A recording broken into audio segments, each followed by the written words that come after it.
hagati aho ngaho basubiranyemo nabo ubwabo bati kubera iki Wazalendo bo n'ubusanzwe kubera ko ari abantu b'abasivile usanzwe ubona uko barasa basanzwe wenda kuva kera kuva bashingwa bagiye basubiramo kenshi na FRDC na FRDC agiye itangaza ama-incident amwe namwe yo kurasana ko hagati yabo kwagiye kubaho ariko iyi nshuro baravuga ati mwatubwiye ko mufite batayo special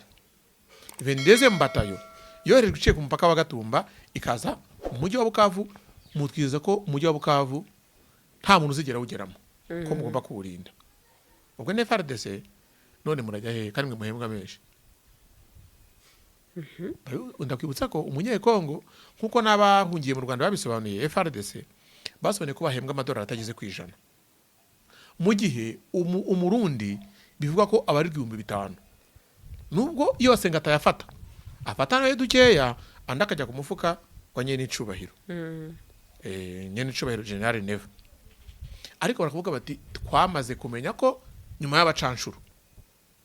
ari mwebwe nhabwa amafaranga menshi kubwira mpamvu muze mujye kurwana muruhunga iki murahungana natwe gute ari mwebwe muhabwa amafaranga menshi batangira gusubirana gutyo na Wazalendo ku buryo hari abantu bapfuye hariya ndetse batangira gusubirana bavuga batari kubundi we nturi umututsi wowe ngundi uri mu bavuga ntushikiye u Rwanda harimo n'umajoro witwa Patrick majoro muri polisi ya Kongo wakoreraga i Bukavu ahantu babonye amashusho ye yarishwe yiciwe Uvira yishwe na Wazalendo bavuga bati iyi ndeshyo yawe yana umupolisi uri populaire cyane mu mujyi wa Bukavu cyane cyane yakunda gukora mu muhanda ariko w'umunyacyubahiro kuko ari abantu b'amaranka akomeye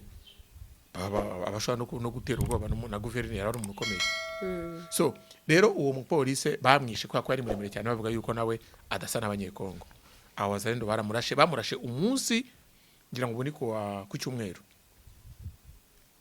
M23 bakimara gufata umujyi wa Bukavu hanyuma reka tugaruke kuri bimwe mu bigiye by'u Burundi rero uburundi ubu bwavuze intambara ariko uburundi bushobora kuba bwatangiye kuyibona ariko iyo bwavugaga ntago ariyo ugiye kubona ni ukuvuga ngo umupaka w'u Burundi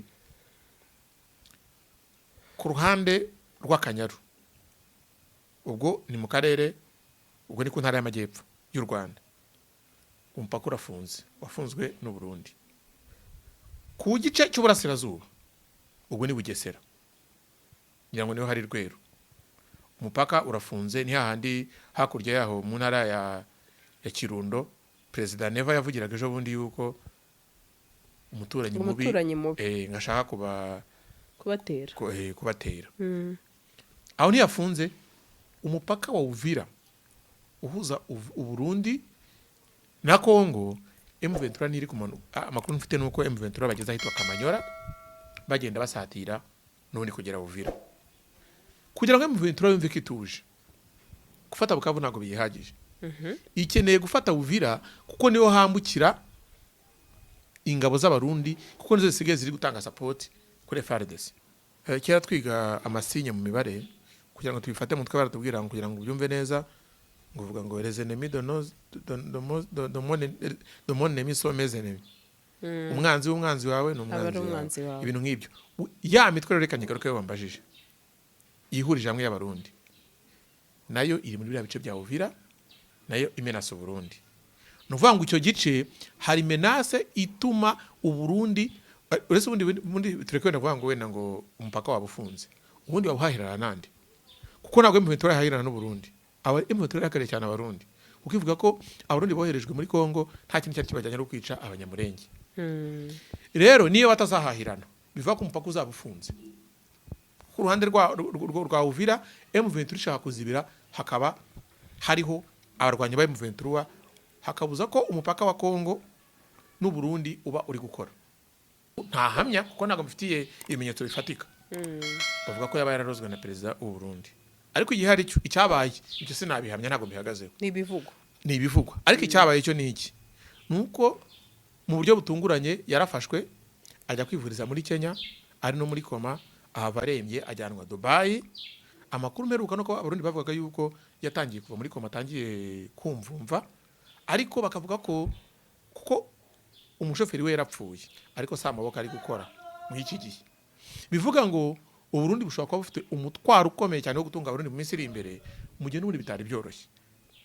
buriya igitoro ahantu bajya bibaza ngo igitoro i Burundi kuki kibura twe tutakibura. Hari imodoka zitwara igitoro zacaga mu Rwanda, izo zabaye bloqué kubera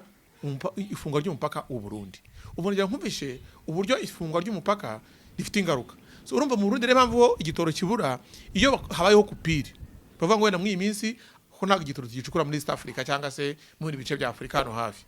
Ingaruka ubuhahirane ibyo Burundi bukeneye aho kubicisha nihe. U Rwanda urafunze,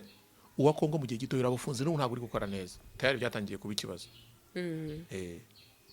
Kandi n'igihugu kitagera ku nyanja.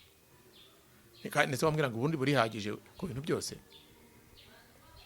So nukuvuga ngo hari deja hari byo bari barabuze byacaga mu Rwanda, ariko hari byahise bica Kongo. Uyu munsi rero ntabwo bishobora kuhaca kubera ko uretse kuba hari imirwano na M23 ntabwo ishobora gufacilitatinga ibintu bijya mu Burundi kubera ko u Burundi ni menace ikomeye cyane kuri M23 ituma mu bahano. So M23 bafite uburakari cyane abarundi. Kubwiyo mpamvu rero ntabwo bashaka kubashyiraho imiyaga. Yego. Ntabwo biri buze korora no kurwana iyi ntambara. Araza kubura ibitoro haburesha. Ariko urumva n'umutekano. Reka na menace y'umutekano. Urumva bavugaga ngo u Rwanda bari ngo rushaka kubagabaho igitero, ariko deja igitero cya mbere bafite ni cyuko abantu bari kugenda bahunga bagana mu Burundi baturutse muri Kongo, kandi aho hantu M23 hose irahakeneye.